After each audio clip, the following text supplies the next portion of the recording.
Greetings, Unitarians. I just went to church with you all, and I say you all, although it is a they, them, we, because I was officially married within the covenant of a Unitarian Universalist community. I'm speaking the language of the Quakers because I am, for you all, a black witch doctor with the head of Reverend Doctor leading, because I am so excited to be coming back as a mystic who knows the difference between mysticism and mad womanhood, and I have a lot to share. So I hope that we can spend less than 7 minutes. I do my shtick, tea with an MD, and I do that sort of in the style of the Moth Radio Hour. So I invite you to slow down. I just spent an hour in church with you all in a congregation in central Vermont where the two ministers, both gendered female, had swapped places. Burlington and Montpelier swapped places. So I got to listen to the Burlington minister. I want to report in that it was a lovely experience of coming back to people I really do affectionately refer to as God's frozen people. And I know that may be painful to hear.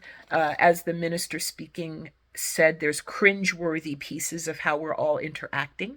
And I'm interacting with y'all from the C.U.P.S perspective. I came into covenant with you all loosely as a young adult, raised my children with the ethics I thought were worthwhile from the Sunday school experience they were having in UU churches.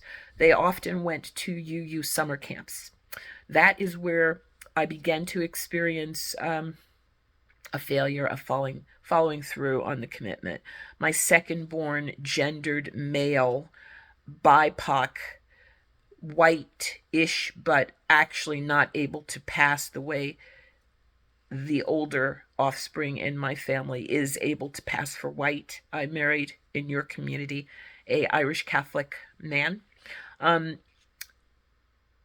person was not held well by the UUs. As I come back around to looking at what you all want to be doing, or what we all want to be doing next, and the topic of today was about widening this base, I start with what I experienced. Spirit held me so well today. I was all set to actually sashay my little butt down the street and come to church with you all. And I am way still too loud for your church experience. I do mean that figuratively and literally. I was able, from my beautiful small little apartment here, to sing along, hum loudly, and I would not have been comfortable doing that among the people I have experienced as I have come live, occasionally, not a lot, in the past. My energy makes most of my fellow Central Vermont UUs go, they don't mean to, it's just like a little bit. And I am coming into evangelical, rhetorical fullness.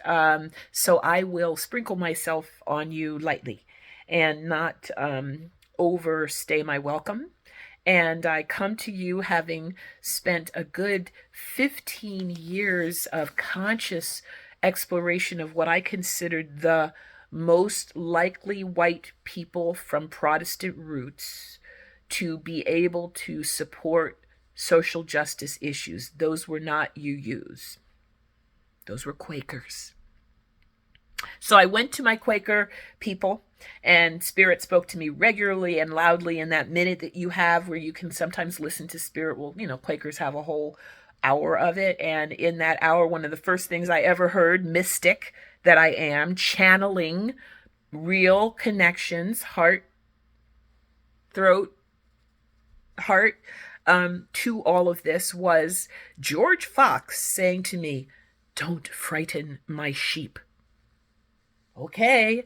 And I was allowed to be in the presence of these very well intentioned, another branch of God's frozen people, um, very repressed emotionally, talk a lot outside of their quiet time, listen very hard, hard, hard to to hear spirit when I'm feeling it all around, just like swirling through the space. So that was my experience.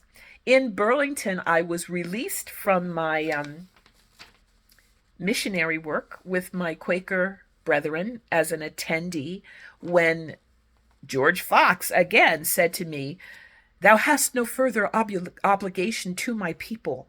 And in between had said to me, "Thou hast," I love the thee thous, "thou hast no obligation to communities that cannot yet tolerate the sounds of a child suckling at its mother's breast."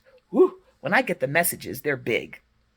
They're big. So I'm saying I'm an open hearted connection to UUUs in Burlington and in central Vermont. I'll helicopter in. That's what I was accused of doing once by a lovely Armenian American UCC minister. You know, the joke about that is Unitarians considering Christ. Anyway, yes, I do helicopter in. Yes, I am loud. Yes, I am vocal. And yes, I am delighted that maybe we can occasionally have tea, you and me, whoever you are. And yeah, I do things a little weird. That's a snake on my cup.